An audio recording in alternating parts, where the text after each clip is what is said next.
Hello interwebs, I hope you're all doing well.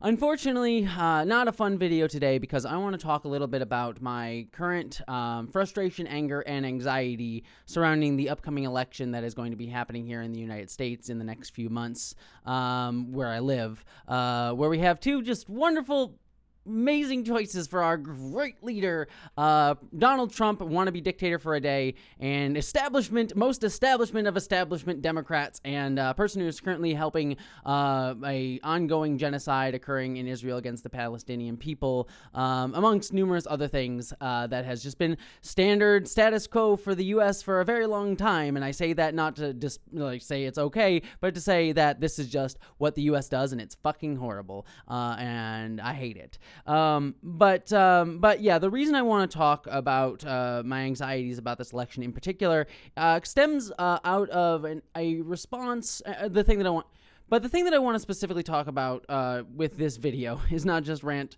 about those two generally, but specifically talk about an answer that Biden gave during a recent interview when asked by the interviewer how he would feel if he lost to Donald Trump. And why his response is probably the most damning thing I have seen of Biden and his thought process surrounding not only this election, but how he kind of views modern day politics in the United States generally, but also kind of why, while Joe Biden is certainly the most centrist of centrists, though you could even argue just because of our way our neoliberal style democracy is set up, he is certainly you could even argue he's just right wing.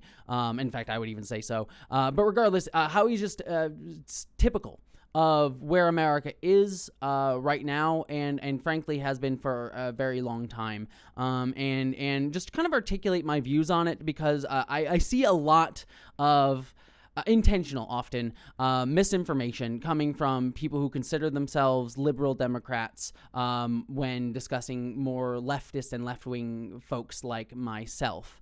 And kind of talk about it, hopefully from what will not be a, fuck all of you for liking Biden or whatever, defending Biden, but kind of have a more, talk more about why I feel the way I do about certain things, especially surrounding this particular interview with Biden. Before I get to that, though, I think I need to talk about one thing up front in terms of criticism of Biden that I think is really important to get at, because it's kind of where a lot of people tend to put their criticisms of Biden, and that is around his age and a lot of the questions of his mental acuity right now, considering that there's a lot of videos that post online of like gaffes that he has done. The recent debate that he had against Donald Trump, you could clearly see that there was differences in performance levels between Trump and Biden in terms of like their ability to be articulate, and just a lot of the comments on Biden's age generally, when it comes to him being the person that is running for president, not just against Trump, but just generally.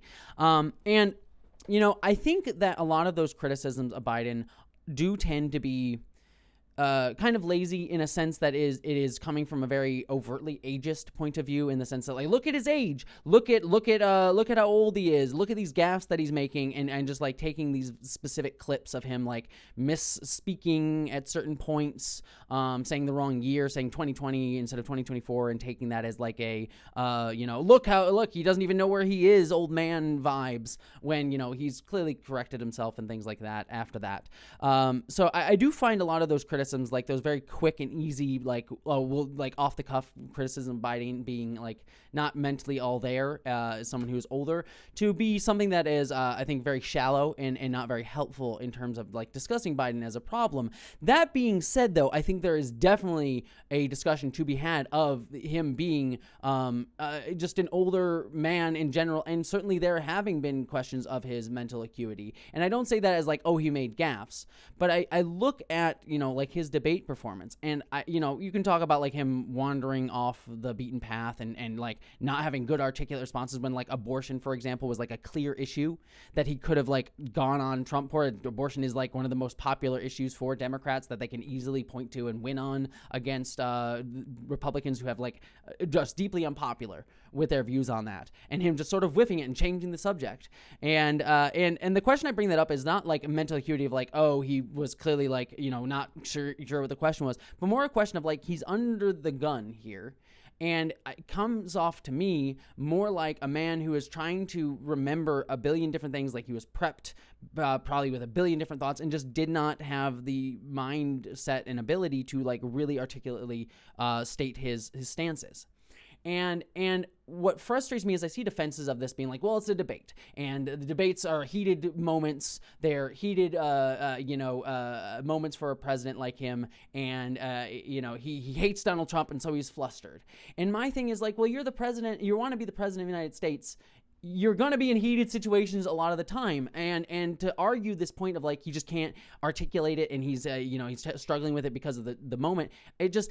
It leads me to questions like, is he fit for this? And this is not just a problem that I level at Biden specifically, but just look at our gerontocracy that we have currently in the United States. And again, I don't say that to be ageist. I think, older people we do have a lot of ageism in this country around older people. And I certainly think that there are many older people who have every ability to, be in positions of leadership and are totally fine. But I look at like Mitch McConnell, like just being a man who just literally having like some medical issues. I mean, I hate Mitch McConnell just generally, but he's having clear medical issues in front of all us, just spacing out in the middle of sentences, and yet he still has power. And then you also have someone like Dianne Feinstein, who stayed in office until her death, when clearly she was having questions of her mental acuity even before, and not even knowing when she was supposed to be in Congress or where she was. And this is just a constant problem with America, where we get these establishment people who hold on to power, want it, and never are willing to give it up. I mean, look at the Supreme Court justices who die in office because they don't want to lose their power, and then we get someone like Trump getting to put new people into those positions and having no checks on that.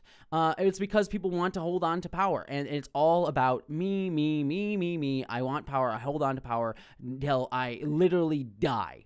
And just never willing to give it up. And not actually thinking about what is best for their constituency, what is best for America, what is best for the American people. It is just clinging to power. And the reason I wanted to start off with that discussion about this gerontocracy is kind of leans into this next part and discussion that I want to have about Biden, which is this cult of individualism in our supposed elected leaders who should be there to represent us and the people, but are instead only there for their own personal aggrandizement and ego. And that, for me, very much came out in this question that I'll show a clip of when Biden was asked how he would feel if, he lost the race to Donald Trump. And if you stay in and Trump is elected and everything you're warning about comes to pass, how will you feel in January? I feel as long as I gave it my all and I did the goodest job as I know I can do. That's what this is about. Look, George, think of it this way. You've heard me say this before. I think the United States and the world is at an inflection point where the things that happen in the next several years are going to determine what the next 6-7 decades look like.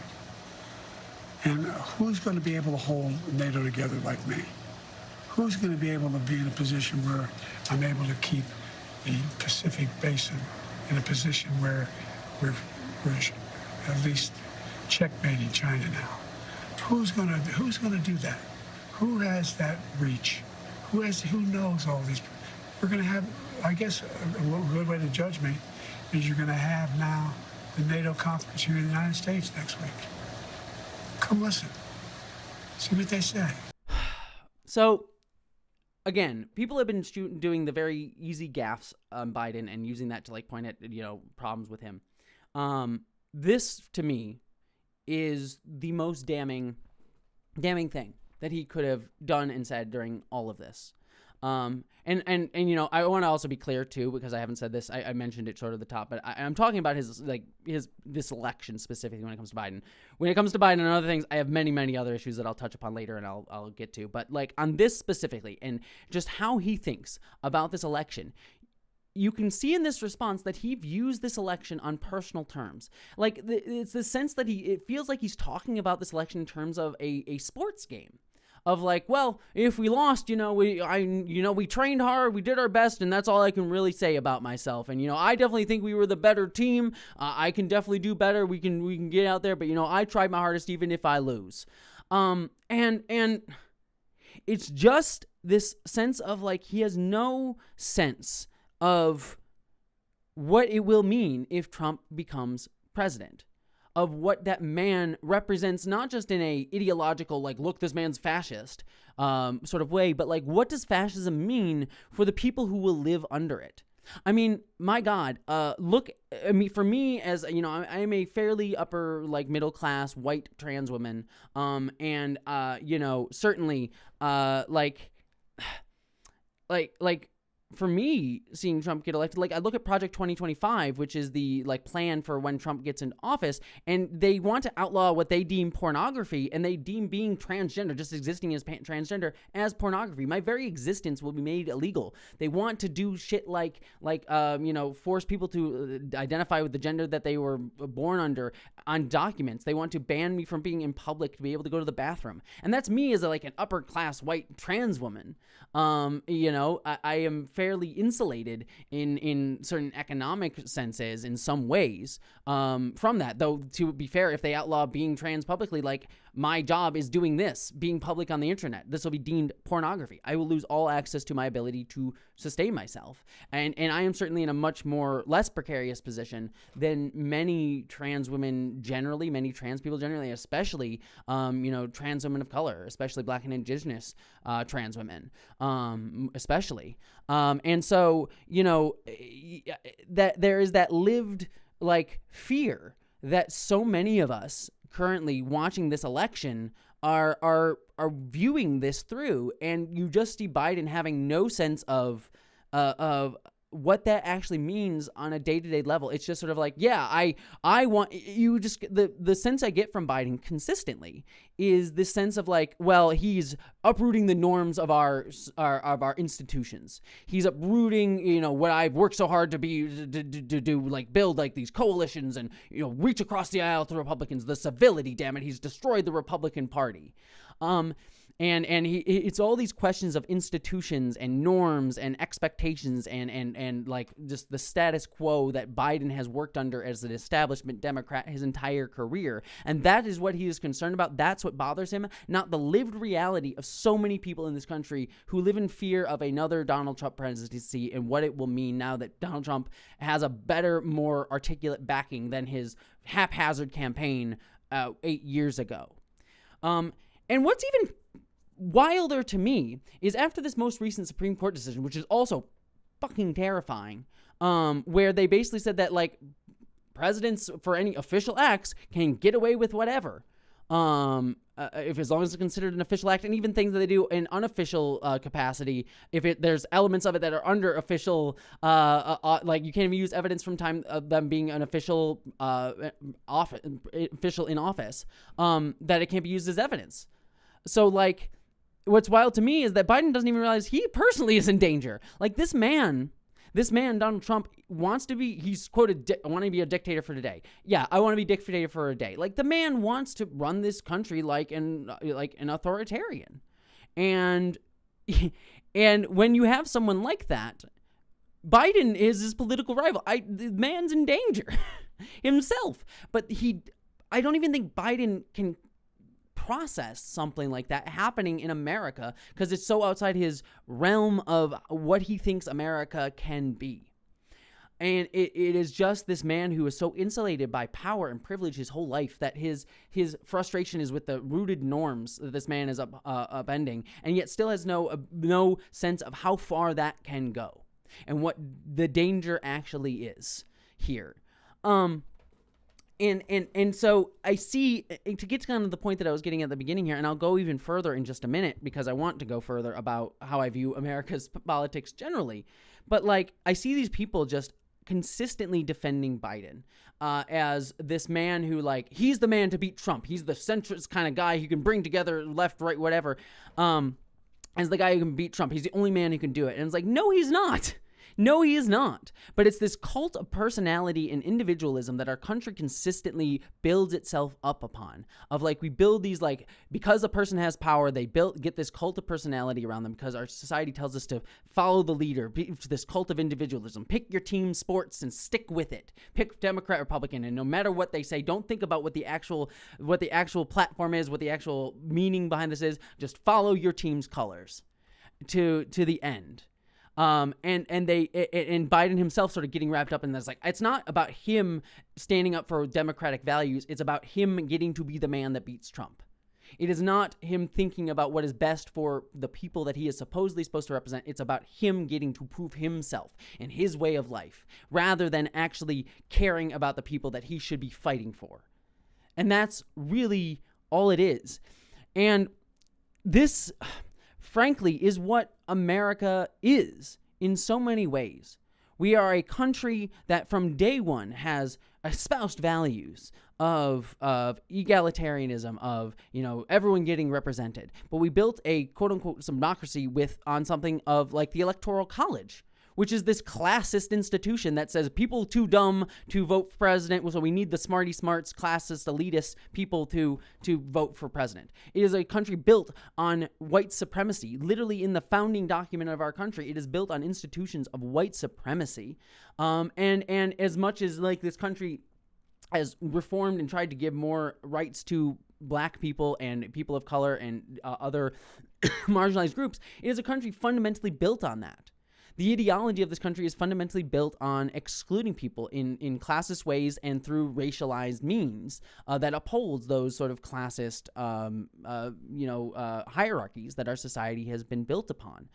It is why, we have technically, ability for black people to vote in every election, but then we create systems from Ronald Reagan and even before where we criminalize so much of what the black community has to deal with day to day, like drugs and things like that, and just put so many black people into the felony criminal system so they aren't able to vote, or to be able to find ways to remove black people from being able to vote, whether it be ID laws or removing abilities for black people to get water while waiting in line and only giving them one place to be able to vote, so the lines are endlessly long, or not giving people time of the day to be able to go to vote, or removing the ability to do mail-in voting. Like so many different ways that we are a racist country without being overtly stating that we are racist, while also being overtly racist as well in numerous ways. That is what this country is, and it is what it has always been. And it is a country that likes to espouse these ideals and upholds the symbol of them without actually wanting to actually stand for what those symbols are for. And you look at someone like Biden, who to me symbolizes all of that to me. He is a man who says, like, I stand for what democracy is, and yet he is this cult of individualism. He is a man who is funding a genocide in Israel, and he sort of says, like, oh man, I don't really believe in everything they're doing, and makes this shallow show of like appeasing voters. That he has a backbone against it, but ultimately we'll just do what the U.S.'s policy towards Israel has been for decades now, which is just let them do whatever they want to do because we want to have some level of allyship with someone who is on our side in the Middle East. And will fall into whatever propaganda that he needs to espouse to uphold that, by whether saying that the young people who are protesting on UCLA or others places are violent and need to be pushed down with state violence with the police, or that criticizing Israel is the same as being anti-Semitic, which it is not, by the way. I'm going to have a whole video on talking about Zionism and going into some history on that on my main channel in just a few weeks. So that'll be a big video, sort of discussing the place of Zionism within history, but also working to sort of making clear how Zionism is an entangled thing within the Jewish community, but is not the same as Judaism, and to criticize Zionism, criticize Israel is not tantamount to being anti-Semitic. And also in that video I plan on talking about how Jewish people, it's important that we stand in solidarity with Jewish people if we are Gentiles, how Jewish people are under attack right now, and how anti-Semitism is being used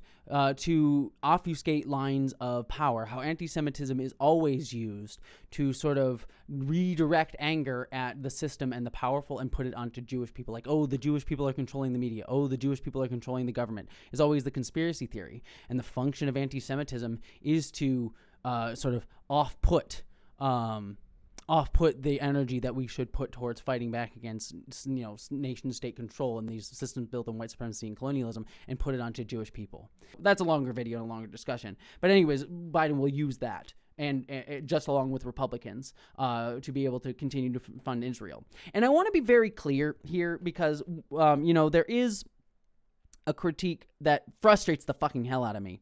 That I see a bunch of times being like, well, you're criticizing Biden, so you must love Trump. That you get constantly is like, you criticize Biden, so you want Trump to win. We need to get behind our guy. And my opinion on that is I understand deeply, on a very visceral level, people who are revolted at ever wanting to vote for Biden for numerous reasons, a lot of the ones that I articulated right now. I personally am someone who is going to fight and argue for people to vote for Biden, not because I believe in the man or believe in these institutions to ever change, or to believe that voting for him would be a good track, or that any establishment Democrat, whether Kamala Harris or anybody, would do better. The argument I always make is, it is harm reduction to vote. Like, I don't believe in wasting our time engaging with the state when it is a waste of our time and a waste of our energy. But voting, if you are able to do it, especially in a swing state, it is a low effort ability if you're able to do it. Again, there's questions of accessibility for numerous reasons, and also like with COVID as well, and mask mandates not being in place for those places. So again, there are like safety concerns in numerous ways and access concerns with voting. But if you're able to vote and can do so, I advocate that you do, not for Biden's sake, not to believe in the American institutions or that they can change, but to argue for the fact that like people will suffer more under Trump. And we should do everything we can do to A, reduce suffering, and B, allow us, people like myself who believe that we should be working outside of the system, and only engage with the system when it benefits us and can protect us and those we are in solidarity with. I believe that, gives us more time under someone like Biden to be able to build, consciousness raising, build better coalitions of support and networks of support and things like that, under Biden, who is less likely to use overt state violence as quickly as Trump, though certainly he will use state violence when and if he needs to. Look at UCLA again, or at least support it, I should say. We'll definitely also use it as well.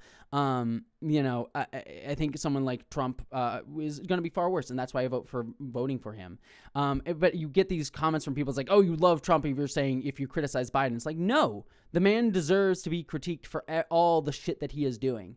And I am afraid of him being the one up against Trump for just his electability against Trump for all the reasons articulated. And also, even if he gets elected, even if he wins, I still fucking hate the man for also all the reasons are articulated.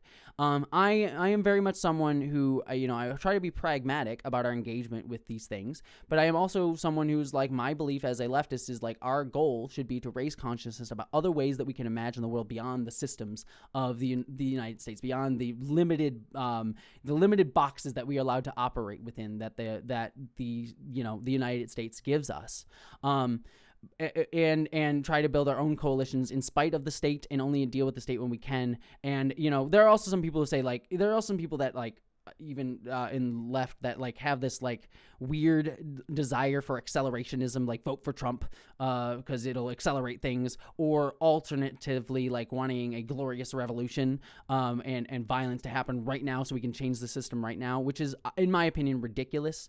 I am not someone who doesn't believe that violence won't happen, or that it never should happen, but I also believe that you take as long as you can to build your own coalitions of support, communities, and also try to build something better in spite of the state.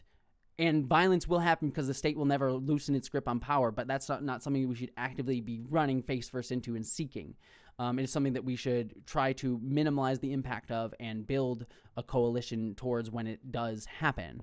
But I am not someone who seeks some glorious revolution. Anyways, that's a sidetrack. I just wanted to kind of rant about that as well, because it's something that frustrates me, because it is something I see thrown at leftists of like, what do you seek, glorious revolution? No, but I also do see some leftists who are very much that, seeking that. But ultimately, at the end of the day, I mean, that's the ultimate point that, again, I'm kind of rambling and ranting here, so apologies for that, but I just wanted to get it all off my chest, and kind of articulate it. But like, at the end of the day, I am not someone who's going to ever say that, like, Biden and Trump are exactly the same. There will be people who will be safer and be able to have more, ability to live safely under Biden. And I think that is very clear. But at the end of the day, for many people, there is not much tangible difference between a Trump presidency and a Biden presidency, between whatever the U.S. is just going to do what it's going to do regardless, for those at the border in many cases, for those in Palestine in many cases, in Gaza specifically. I don't want to say it necessarily doesn't matter, but at the end of the day, these policies that harm these people will continue, because that's what the U.S. does. And so I am no fan of the U.S., but I also believe that Biden will be better of the options. But also know that it only benefits the most privileged. Like, I know, kind of a point to end on here is like, I know I will be safer under a Biden presidency as a white trans person of some economic ability, to be able to live better. And that is a privilege of mine that I would have. And I certainly wish to live under a Biden presidency over a Trump presidency for that reason, selfishly, and also for others similarly. But there are other people who advocate for Biden, as I've even seen it in the trans community. Not going to name names or anything, but like, I've seen it in the trans community, because ultimately the reason I want to name names is not to call people out, but like, I'm not, ultimately it individualizes the problem, and it's a dynamic that is larger than like specific people. And I just don't want to start shit, because that just becomes drama bullshit, which I hate. As much as people like to say they think otherwise of me, I despise it with a deep, fiery passion. But I see white trans people in the trans community, in the queer community generally, other marginalized communities who have certain access to privilege and power, or different layers of access to privilege power within it, of like, oh, I'll vote for Biden because it saves my ability to get health care or be safer as a marginalized person, but I will not advocate beyond that, and will only advocate for that. I will advocate for Biden as like the end all be all, because I know I will be relatively safe and able to get what I need under this administration, and say, fuck the rest of you got mine. Which, I know I am from a privileged position. I know I have spots where I do not fully understand the lived experience beyond, who I'm able to talk to. And like, there are things that I miss. And I have, I'm trying to avoid saying the word blind spots, because I know that's an ableist term. So my articulation is sort of dying at the moment because I've been rambling for a while, so apologies for the term, but I do have blind spots, like that one, when it comes to certain, people's lived experience under administrations like this. But I hope I'm working to learn and try to grow in solidarity with, and stand up for, and stand alongside, and uplift those voices. And so my argument, I think there is definitely a thing to criticize me of, like, yeah, I'll vote for Biden out of a desire for myself to be safer, and others hopefully who will be privileged as well, to be safer under him. But I do not think that is where the end, like, voting is the very minimalist thing that you can do, and it needs to be the first thing that you do, not the last and the only way and only place that you get involved. And for people who always ask me, like, what to do, like, get involved locally. It always starts locally. Find groups of people, building, mutual aid networks of, finding like groups that like build coalitions of self-interest and are willing to advocate for things that you are, is your place to sort of be involved in, and start to create like flat power structures and work locally. Because I think working locally, we can build something greater over time, but it needs to start there. So that's what I recommend people do. Vote for Biden, fuck Biden. And, don't try to, like, there's a difference between, people argue like push Biden left. Like, no, it's not going to happen. They will use leftists to vote for them to hold on to power. And then they will blame leftists as soon as anything goes wrong, like they're doing right now, where it looks like Biden might lose. It's going to be leftist fault if he does. It's our fault that we didn't vote for him hard enough. And so, I certainly understand people's frustration with that and being like, fuck it, I don't want to engage with it at all. I am very sympathetic to that, very, very much so. And the only argument I can make is not an enthusiastic, like, vote for Biden because it's the right thing to do and it's the option we have. It's more a, people are going to suffer less. It'll give us more time to build greater things, hopefully, other than under a Trump presidency, who will make more people suffer and will make it difficult for all of us, I think. But I also understand that there's a place of privilege where I'm coming at that from. So something that I sort of think about a bunch. Anyways, this has been a long ramble about my anxieties and thinking around this election. And the reason I do this, and I'll end on this note, because I'm sure that this comment section will be fucking terrible on this video. I'm sure it will really suck, and I'm not looking forward to looking at it in any way, shape, or form. But I hope that this video is helpful for some to feel seen and heard, and also to articulate to some people who I think are reasonable, what a leftist position is. And I think at least a leftist, and I'm going to be very clear, like a leftist position, not the leftist position, a leftist position. I am certainly not speaking for the entirety of the left. There are people who have many different opinions than me, and that's totally cool and fine. But what frustrates me endlessly is you get these bad faith arguments that get repeated and of like, oh, you're just as bad as the fascists. You're just as bad as Trump. That horseshoe theory nonsense logic of like leftists are just as bad as fascists because the centrists view it that way, rather than actually listening to the actual discussions of leftists, or this sort of like, oh, you must want Trump to win because you don't want to wholeheartedly, uncritically support Biden. And also to share my, there are going to be people who are say, fuck, I don't ever want to vote for Biden because of what he's done in Palestine for numerous other reasons. And I understand that. I would plead and argue with you to reconsider that for the reasons that I state, but it's certainly not something that I'm not unsympathetic towards. And certainly very much understand, just as a matter of principle. I am disgusted by it as well, voting for this man. But, like I said, I hope I made an argument for practicality, I guess, is the best word for it, rather than, I guess, like a solely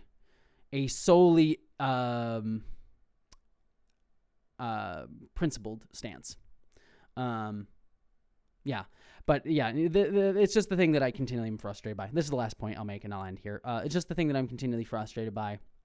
And like how it's a personal thing too, like how I am continually pigeonholed to some ridiculous, like hurting trans people and hurting how trans people view trans people because I articulate from more leftist positions as a trans person. I get the bullshit from like, this is the most nonsense version of this, just to kind of end on a funny note, I guess, of like, there are people that I still get comments on my videos around like Hogwarts Legacy and J.K. Rowling being like, well, you hurt trans people because J.K. Rowling's awful, but you're like calling for a boycott of Hogwarts Legacy, and like it made you look ridiculous and made people who wanted to play the Hogwarts Legacy game hate trans people, as if it's trans people's fault that like there's bigotry against us. And also it ignores, and it's a bad faith argument and a straw manning of my point of view, because if you go and watch my point of view, I never argued for a boycott of Hogwarts Legacy. I argued that like to explain why buying Hogwarts Legacy funds a bigot who is actively harming the trans community. But I'm not sitting here being like boycott Hogwarts Legacy, because ultimately at the end of the day, like to begin and end your activism at like, do we spend money on things, just engages things on capitalist terms of like, oh, go spend your $60 on another game. It's like, no, go support trans people. And ultimately at the end of the day, while I don't think you should buy Hogwarts Legacy, it's the thing I care the least about. But people will sort of say like, Jessie died on the hill of boycotting Hogwarts Legacy, and so she made us look ridiculous, and it's her fault that people hate trans people because they were told they were bad people for playing a video game. That's the centrist argument, and it behooves centrists to make that argument about leftists, because it makes them look like the reasonable ones, and it makes leftists look ridiculous and dumb, when it's like, that's never been my position. It's never been a lot of people's position, but it's an easy way to pigeonhole. Hell, I got interviewed by fucking BuzzFeed and all these different places around that time because J.K. Rowling retweeted me, and all they would talk about is like, Jessie says don't buy the game, and I'm like, I talked about so much more in interviews that you didn't print. But it just behooves people to constantly print. They only understand how to engage with these discussions on consumerist terms within the limits of a Democrat-Republican binary, and aren't willing to imagine greater, aren't willing to actually listen to the ideas of how do we engage with these things beyond just the limited conceptualizations that we are told to think about these things through. And as a result of that limited ability to think about these things, straw man and pigeonhole, because I'm not trying to be like, I'm smarter. It's more just people are not asked. I think there's incredibly smart people who are not asked to think beyond these limits and are not actively taught beyond these limits. And I think like you get fascist, like people who support Trump who are even worse on that spectrum of like I don't even think, like, there are a lot of dumb people who support Trump, but there are people who are just being actively lied to and actively had information kept from them. And it's not a question of intelligence. It's a question of education and access to knowledge that I think fuels so much of this. And it's what's deeply frustrating and angering. And it's at the center of so much of my frustrations and conversations about this election. It's at the center of so much of my frustrations about ability to educate people on how to, think about the world. And it's something that I am working on too. I'm reading a whole bunch. I did not come, I am still processing a lot of my own shit at the moment. I'm still processing a whole bunch of it. And I'm certainly not 100% there either. But I want to try to do the work, and I hope that this comes across as a legible position, one that, is not scolding anybody, woke scolding anybody, despite people calling me a woke scold a lot of the time, but trying to articulate my beliefs and my point of view and what scares me and what terrifies me, but also why I am terrified of a Trump presidency. I also say fuck Biden. So hopefully some of that made sense. All right. Anyways, love y'all. Adore y'all. Take care. Be safe. I know it's a scary time right now for so many of us. I send you all love. Send you all caring. Regardless of your feelings about me or any of the things I said here, I do send you love. And be safe.